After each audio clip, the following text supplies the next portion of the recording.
மதுரையிலிருந்து டெல்லிக்கு இண்டிகோ விமான நிறுவனம் இன்று முதல் தினசரி விமான சேவையை தொடங்குகிறது. கடந்த 3 மாதங்களாக வாரத்தில் 4 நாட்கள் மட்டுமே இயக்கப்பட்டு வந்த நிலையில் பயணிகளின் வசதியை கருத்தில் கொண்டு இந்த நடவடிக்கை எடுக்கப்பட்டுள்ளது. இனி தினமும் அதிகாலை 5:15க்கு டெல்லியில் புறப்பட்டு காலை 8:25க்கு மதுரையில் தரையிறங்கும். பின்னர் 8:55க்கு மதுரையிலிருந்து புறப்பட்டு மதியம் 12:10க்கு டெல்லி சென்றடையும். திமுகவின் முப்பெரும் விழா இன்று கரூரில் நடைபெறுகிறது. முதலமைச்சர் மு.க. ஸ்டாலின் இவ்விழாவில் கலந்து கொண்டு சிறப்புரையாற்றுகிறார். அண்ணா பெரியார் பிறந்த நாள் மற்றும் திமுக தொடங்கப்பட்ட நாள் ஆகிய 3ஐயும் இணைத்து இந்த விழா கொண்டாடப்படுகிறது. விழாவில் கட்சியின் வளர்ச்சிக்காக உழைத்த மூத்த நிர்வாகிகளுக்கு விருதுகள் வழங்கப்பட உள்ளன. விழாவுக்காக கரூர் மாநகரம் முழுவதுமாக விழா கோலமாக உள்ளது.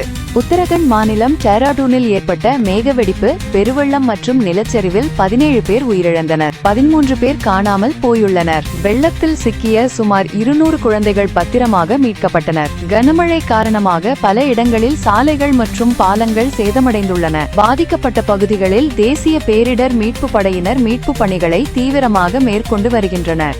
பிரதமர் நரேந்திர மோடியின் 75வது பிறந்த நாளை முன்னிட்டு டெல்லி முதல்வர் ரேகா குப்தா வாழ்த்து வீடியோ ஒன்றை வெளியிட்டுள்ளார். டெல்லியில் உள்ள பல்வேறு பள்ளிகளை சேர்ந்த மாணவ மாணவிகள் தமிழ் உட்பட 21 மொழிகளில் பிரதமர் மோடிக்கு பிறந்த நாள் வாழ்த்து தெரிவித்துள்ளனர். நாட்டின் வளர்ச்சிக்கு பிரதமர் ஆற்றி வரும் பங்களிப்புக்கு நன்றி தெரிவிக்கும் வகையில் டெல்லி கல்வித்துறை இந்த வீடியோவை தயாரித்ததாக முதல்வர் ரேகா குப்தா தெரிவித்தார்.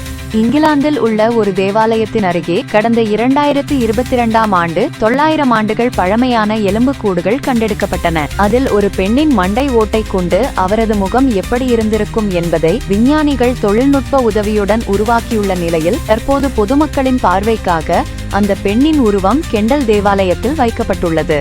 நன்றி. வீரஜ் பிரைம் டிவி உடன் இணைந்திருங்கள்.